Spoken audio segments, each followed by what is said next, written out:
Well, howdy there, Internet people. It's Bo again. So today we're going to talk about what's in a name. We're going to talk about what a naming tradition and a discussion about a naming tradition can teach us about our own discussions, and how sometimes we fail to make an accurate judgment about where the other person is coming from, and how if we're a third party to a discussion, we can project our views into that discussion and come away with a completely inaccurate read. Intent is really important in life.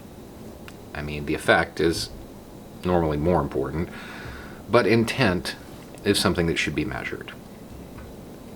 There's a discussion that takes place a lot in academic circles, specifically among liberal academics, and it deals with a naming tradition. And the way it gets framed assumes two things. One, that an entire demographic thinks the same way, and a complete misunderstanding of another culture. Doesn't sound like something that would happen in liberal academic circles, right? But it does. Okay, so the U.S. has naming traditions. What do we name our ships after? Important places, people, important battles, important ideas. Important being the key thing here. Important ideas, in case you're wondering, like mercy, comfort. Those are two ships people probably have at the front of their mind right now. What about our tanks? Abrams, Bradley, Sherman, important military leaders, people to be honored.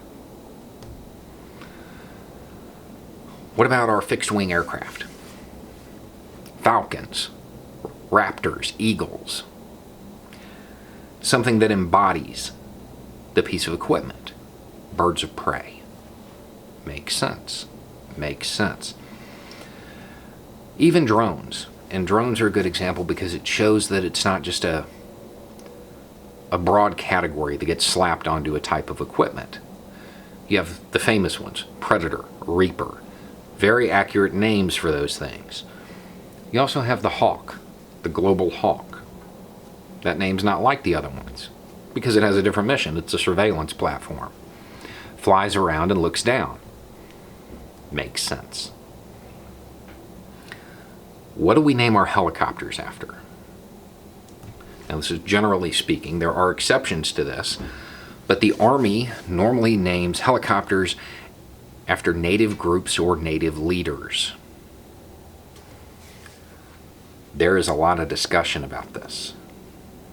A lot of discussion about this. To understand where it comes from, we need to go back to when it started, because there's this idea that it's a way of mocking natives. It's not. It was never meant to be like turning them into a cartoonish mascot.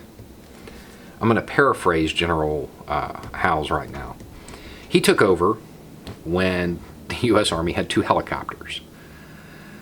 And he's basically like, you named it the Dragonfly and the Hoverfly.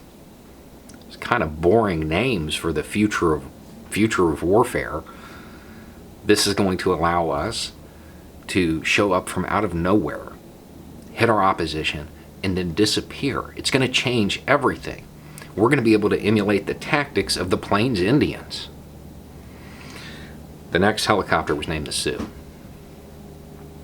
From the very beginning, it was an acknowledgement that it took 100 years and a flying machine for the U.S. military to deliver the same speed, surprise, and violence of action that natives could deliver from horseback.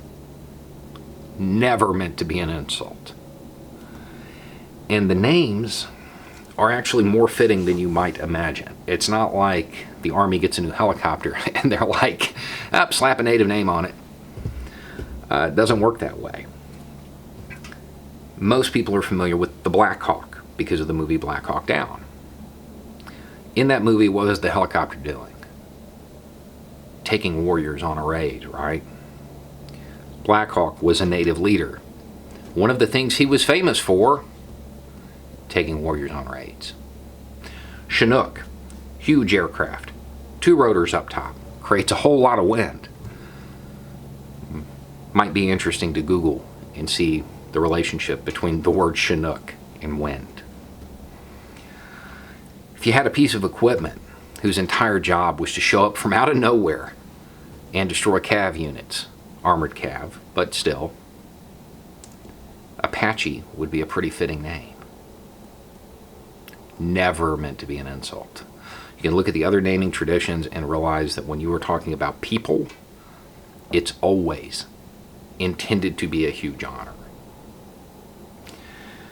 The other side of this is the idea that all natives are against this. No, that's not true. Natives do not all think the same way. It's worth noting the most recent addition to this long tradition is the Lakota. And when that helicopter kind of made its debut, the tribe from Standing Rock, representatives from that tribe were on hand to celebrate and bless it. It's not, this discussion isn't really taking place in the way it gets framed from outside. We're projecting a lot of our own opinions onto this discussion. There are a lot of natives who were in the military who understand you really don't get much higher of an honor than having a major piece of equipment named after you. So not all natives are opposed to this. Some are, absolutely. And whether or not this tradition should continue, that's certainly a valid discussion. We're entering a new age where it's less than appropriate at times. However, I, myself, would just cede my opinion and give my vote to the people who are impacted by it, by the people who that equipment is being named after. I wouldn't try to force my view on it.